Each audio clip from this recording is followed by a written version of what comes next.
Hi, I'm Nicholeen. I teach all over the world about parenting and good communication and how to build strong family bonds through the lens of the principle self-government. And in this video, we're talking about switching up academics for summertime fun.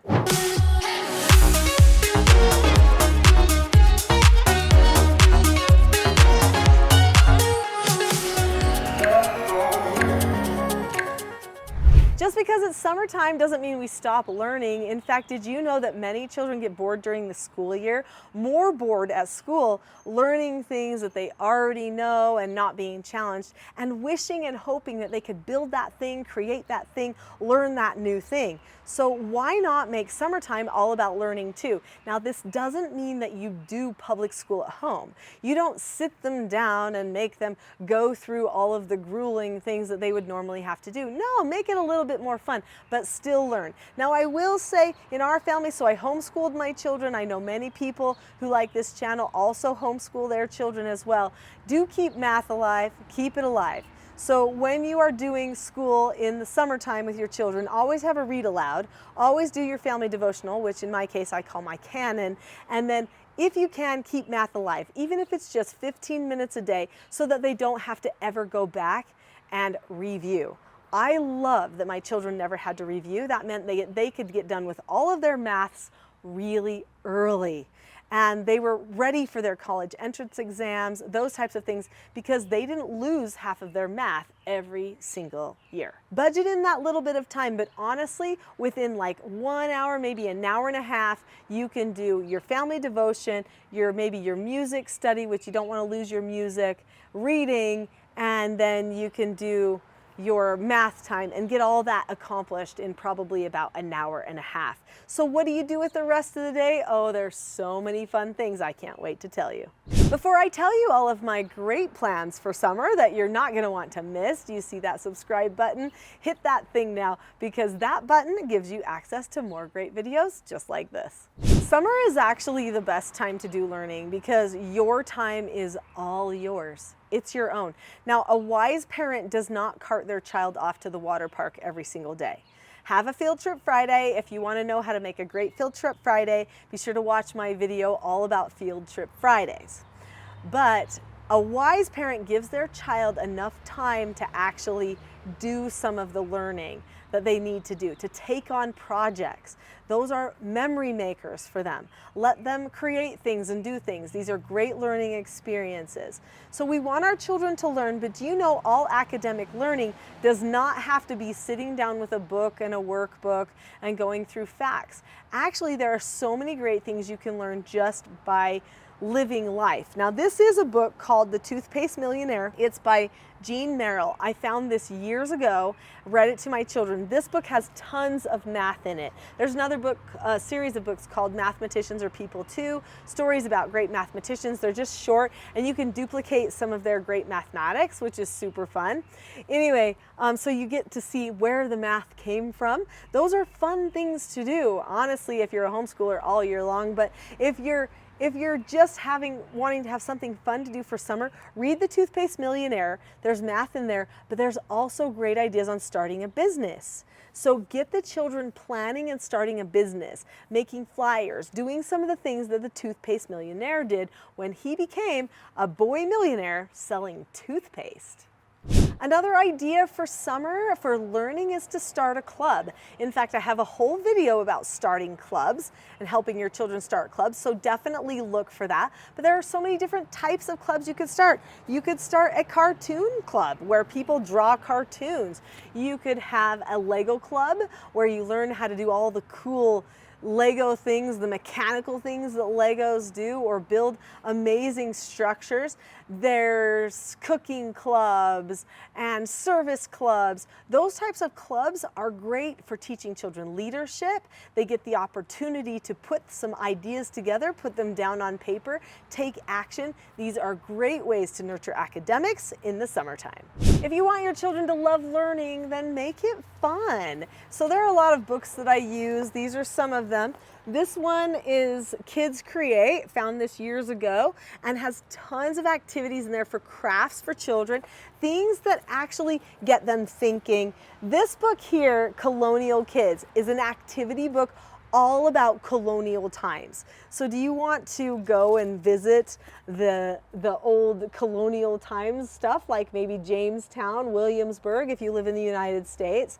Well, read up about those places, go there, but start doing some of the activities in here, like dipping candles, stuff like that. Make a real pound cake, which is what they used to eat, and teach your children what to look forward to. They'll gain so much more out of going to that trip if they've done a little bit of research ahead of time and if it was fun. The outdoors are a great learning environment. So years ago, I found this book here. Anna Comstock wrote this huge book, Handbook of Nature Study, and it literally talks about everything in nature you could find, tracks and animals, all kinds of things. We brought this with us out into the woods, into the desert, to the ocean, learned so many things about nature. We'd just flip open to it when we were right there. We would find something, wonder about it, pull out our Comstock. Another thing that's super fun is bird watching. I found this great book, the Sibley book for Bird Guide, and we went all around Western North America, because that's where this book covers, and anytime we would see a bird, we would pull the book out of the car and see what bird it was. Same thing with plants and flowers. Find these books, keep them with you when you go out into nature, and turn nature into a learning experience. Don't forget to learn cool skills that other people never take time to learn. Things like origami. Who does that anymore? Exactly, that's why you should do that. And learn to play all the games, the old board games, the old card games. Teach your children some of the things that people aren't doing anymore. Those things actually build the brain skills. Teach them how to play chess. That's great for their problem solving and their critical thinking skills. And it's fun too. Now, these books were books that changed us. I wish I would have thought to get the strings out that go with them. But Cat's Cradle games, you know that game where you take a string and you put it on your hands, you make different shapes or you play the game? Look at this one, Cat's Whiskers, okay? There's Eiffel Tower, Cat's Cradle, there's a Siberian hut, there's a mosquito. These books teach you step by step how to make some incredible creations. Just last year, I was doing a girls' camp for the girls in the youth ministry at my church. And my son was there with me, even though he wasn't a girl. He was just there helping out with something. He got out some string and started teaching these girls ages 11 to 18 some of the Cat's Cradle games that he knew from his childhood. They were wowed. They were amazed. I think they all got a crush on him probably, just because they were learning how to play Cat's Cradle from him. Anyway, these are games that stick with us, they're fun, and they're things that we can share with other people quickly, but they're also good for our hand-eye coordination. You know how years ago we used to all play recorders in school? At least we did around me, where I live. So what are we doing with all of those instruments now? Hopefully you didn't throw them away. These are great instruments to bring out and teach the children in the summer. So have summer be a time of music. Maybe join a choir or create your own band. These are so fun. You could even have a music party where everybody comes and does a talent, like a little talent show for everybody, and you can practice your new instruments and show something new. If you really want your learning to be fun, then turn it into a game. That's what I say. So this is a game that we created all about states. It's called the 50 States Road Tour. You can buy these blank game boards, and just like you can buy blank books too, and so you can write books, we did that too. But anyway, what we did was we contacted every chamber of commerce that we could find that would send us brochures of what there was to do in their county. And we're talking across the entire United States. And guess what? They sent us letters with brochures in them. So every day we were going to the mailbox, pulling out new envelopes that had new brochures about new cities or new counties and new states that we had never visited yet. So we started making plans of where we wanted to go and learning cool facts about these states in our country. We decided to make a game about it. So we took this game board and we made cards also that had certain facts about the cities, towns, and states that we had been learning about, and that became a project that lasted almost an entire summer. Speaking of games, I'm kind of proud of this one. I'm not gonna lie. This one took us a long time, but it was definitely one of our favorite games. So this game is called Bones.